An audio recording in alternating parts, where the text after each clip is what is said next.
ग्वालियर की धरती पर यह बताना चाहता हूं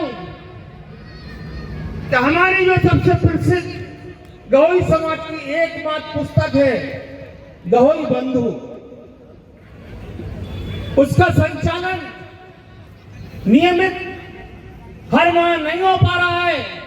मैं आपसे वादा करता हूं, यदि मैं चुनकर आता हूं तो हर माह गहोई बंधु आपके समक्ष समय से पहुंचेगी और गहोई बंधु का जो अपना स्टाफ वर्तमान में जो है उसको दुगना किया जाएगा और गहोई बंधु का जो भवन बहुत छोटी सी जगह में ग्वालियर के अंदर स्थित है, जहां पर एक मोटरसाइकिल भी अपन खड़ी नहीं कर सकते हैं, उसको जगह से निकालकर ग्वालियर की धरती पर 3000 स्क्वायर फीट में एक आधुनिक भवन बनाकर दिया जाएगा।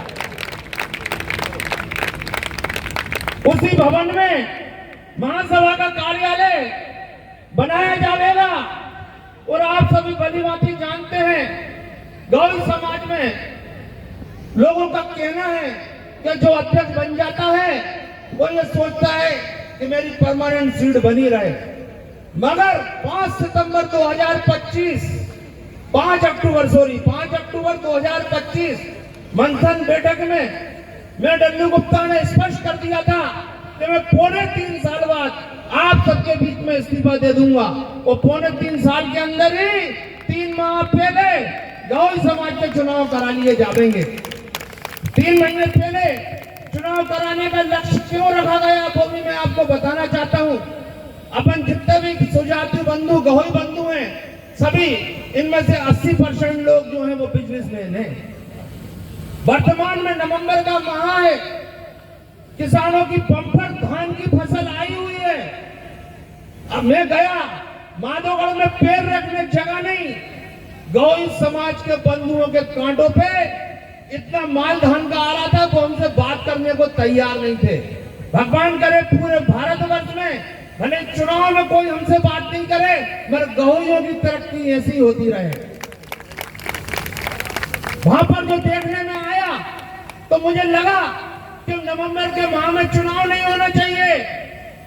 आपने नाम सुना होगा मुन्ना लाल जी डेंगरे डबरा वाले, उनके झावी उनके बेटे सोनू भैया से पूछा तो वर्तमान में धान की फसल इतनी बम्पर है कि बात करने की फुर्सत नहीं है, इसलिए चुनाव को अगस्त और सितंबर के माह में कराया जाएगा। अपना गहोई बंधु उस समय फुर्सत में रहता है, अपने धंधे का भी नुकसान नहीं होगा, हमारी भी बारिश रहती है, सबकी बारिश रहती है, फुर्सत के समय में गौड़ समाज के चुनाव कराए जाएंगे। इसी क्रम में मैं एक 20 कमरों का हॉस्टल कोटा में बनाने की तैयारी थी, मगर मेरे साथ जो टीम चल रही उन्होंने मुझसे बताया कि डल्लू भैया ये भवन कोटा में नहीं बनाया जाए। मैंने उनसे पूछा क्यों, तो उन्होंने बोला कोटा में अपने गहोई बंधु का एक भी वोट नहीं है।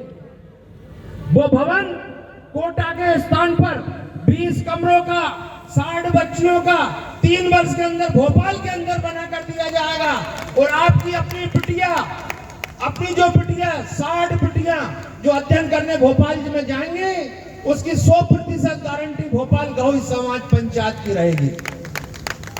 और सारा छात्रावास में जो भी बच्चे रहेंगी वो सब निःशुल्क रहेंगी, कोई शुल्क नहीं लिया जाएगा। यहां पे लगभग मैं देख रहा हूं करीब 1,500 अपन सभी सुजातु बंधु उपस्थित हैं, मगर बड़े ही दुख की बात है। इस दुख की बात को मैं आप सबको आपके हृदय में बिठाना चाहता हूं। अपन सब 1,500 से 2,000 लोग इस कार्यक्रम में भगवान के अन्नकूट में आए हैं, मगर अपने बेटा बेटियों को साथ लेके नहीं आए। जब तक आप अपने बेटा बेटियों को साथ नहीं लाएंगे, साथ नहीं रखेंगे, वो गौड़ समाज से नहीं जुड़ेंगे। मैं आपसे निवेदन करता हूं, मेथी सेन गुप्त जयंती हो, या अपने समाज का कोई भी अन्नकूट हो या समाज का कोई भी कार्यक्रम हो, उसमें अपने बेटा बेटियों को अवश्य लेकर आए। मैं बहुत छोटा था, मेरी उम्र बहुत कम थी, 15 साल की उम्र थी। अपनी समाज की एक बिटिया की शादी किसी दूसरे समाज में हो गई। आज से 44 साल की पुरानी बात है। वो बिटिया भोपाल की थी, उसकी चर्चा भोपाल संभाग, बेरसिया, विदिशा, सीहोर सब जगह थी। और आज अपनी अनेकों बिटियाओं की शादी किसी भी दूसरी समाज में हो जाएगी, कोई बात तक नहीं करेगा। पहले बहिष्कार कर देते थे, उसके लिए अगली शादी में अपने समाज के सुजाति बंधु जाते नहीं थे। ये परंपरा खत्म हो गई। मेरी कोशिश रहेगी गौरी समाज के बेटे बेटियों की शादी समाज के ही अंदर हो। इसके लिए मैंने एक निर्णय लिया है। उस निर्णय के अंदर मैंने अपनी तरफ से घोषणा की है, एक मिनी कार्यालय जिसका महासभा के खर्चे से कोई लेना देना नहीं रहेगा। व्यक्तिगत खर्चे से एक कपल को भोपाल ऑफिस में रखा जाएगा, उसके पास हजारों की तादाद में कुंडलियां होंगी। किसी बेटा की कुंडली आई, बेटे की उम्र 25 साल है तो 22 साल की हम 100-200 बच्चियों की कुंडली उन तक पहुंचा देंगे। हमारे जो देखने में आ रहा है, कुछ बच्चों की उम्र 35 साल हो गई, कुछ की 40 साल हो गई। लोगों की शादी के चक्कर में बेटे बेटियों की शादी उम्र बढ़ती जा रही है। हमने उसका भी इंतजाम रखा है। यदि बिटिया की शादी 30 वर्ष उम्र 30 साल की है तो हम 32 साल 35 साल के 100-200 बच्चों को ढूंढ कर देंगे। कुंडली बनाने का कार्य हमारे भोपाल ऑफिस में निःशुल्क किया जाएगा और कोशिश रहेगी इसके द्वारा ज्यादा से ज्यादा शादियां गौरी समाज के बेटा बेटियों की एक साथ हो। मगर इसके लिए अपन को भी थोड़ा माहौल चेंज करना होगा। बेटा बेटियों को समाज के प्रति जागरूकता बढ़ानी होगी। परिचय सम्मेलन, विवाह सम्मेलन, प्रति वर्ष महासभा की ओर से एक परिचय सम्मेलन पूरे भारत में किसी भी स्थान पे रखा जाएगा। उस परिचय सम्मेलन में कोशिश की जाएगी ज्यादा से ज्यादा बेटा बेटियों के जोड़े फिक्स हों, उसके अगले दिन उन्हीं बेटा बेटियों की शादी की जाएगी। अभी तक जो भी अध्यक्ष महासभा में बनते आए अपने चहेतों की नियुक्ति कर देते हैं। वो अपनी मर्जी से महिला मंडल के अध्यक्ष को बना देते हैं, नवयुवक मंडल के अध्यक्ष को बना देते हैं, वरिष्ठ संघ के अध्यक्ष को नियुक्त कर देते हैं। मगर अब ऐसा नहीं होगा। जीतने के यदि मैं आपके बीच में जीत कर आता हूं, 3 माह के अंदर महासभा का अधिवेशन होगा, उसी में महिला मंडल के चुनाव कराए जाएंगे, नवयुवक मंडल के चुनाव कराए जाएंगे, वरिष्ठ संघ के चुनाव कराए जाएंगे। सभी सुजातीय बंधुओं से हाथ जोड़कर आज ही मैं अपील करता हूं, यदि मैं चुनकर आता हूं, आप सब मुझे विजयश्री दिलाते हैं। 7 अप्रैल 2027 दिन बुधवार, 7 अप्रैल 2027 दिन बुधवार झांसी के अंदर 51,000 स्वजाति बंधुओं का महासंग्राम किया जाएगा। इस महासंग्राम में 2 प्रदेश के मुख्यमंत्रियों को बुलाया जाएगा। दोनों प्रदेश के मुख्यमंत्रियों के साथ कई कैबिनेट मंत्री और भगवान चाहेगा तो 2-4 केंद्रीय मंत्रियों को बुलाया जाएगा। राजनीति में सिर्फ मुंडी की नहीं जाती, समाज नहीं देखी जाती है। जब तक 51,000 मुंडी नहीं होंगे, इकट्ठे नहीं होंगे, तो कोई भी मुख्यमंत्री यहाँ नहीं करेगा। इसलिए सभी सुजातीय बंधुओं से आज ही निवेदन करता हूँ, 7 अप्रैल 2025 को जीतूं या हारूं, कोई भी निर्णय हो, मेरी 1001% कोशिश रहेगी ये महाकुंभ सक्सेस हो और होकर रहे। इसके लिए आप सब लोग जोरदार तालियां बजाएं। 2026 को नहीं कर पाऊंगा, 6 महीने में तैयारी मैं नहीं कर पाऊंगा। 27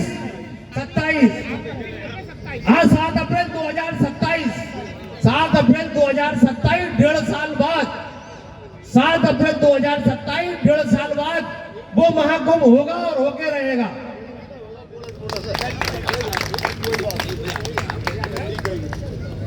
यहाँ पर उपस्थित सुजाति बंधुओं, आप सबके बीच में एक बात और कहना चाहता हूं। महासभा के अंदर 2011 से 2014 तक मैं उपाध्यक्ष के पद पर था। यह बात पूरी स्पष्ट तरह से आपको बताना चाहता हूं। महासभा में उपाध्यक्ष और मंत्री को कोई पावर नहीं होते, न उनकी जानकारी में कोई चीज आती है। 2011-12 की बात है, महासभा की अक्षय निधि से 41 लाख रुपए का गबन किया गया। उस पैसे से हरिद्वार भवन बनाया गया।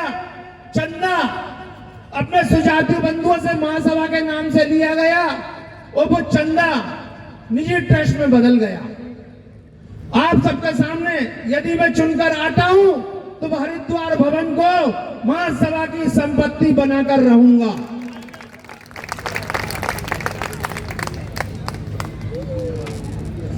आज उपस्थित सभी जो सुजाति बंधुओं से मैं डल्लू गुप्ता हाथ जोड़कर एक बात के लिए विनम्र निवेदन करता हूं, आप सभी अपने अपने रिश्तेदारों को फोन करें। यदि आपको मेरे में कुछ दिखता है, यदि आपका थोड़ा बहुत भी प्रेम मेरे ऊपर हो, तो सभी रिश्तेदारों से बोलो डल्लू गुप्ता को चुने, महासभा को शिखर पर लाने की कोशिश करें। दशा और दिशा जो महासभा की वर्तमान में दंडनीय है, इसको सुधारने की मैं पूरी कोशिश करूंगा।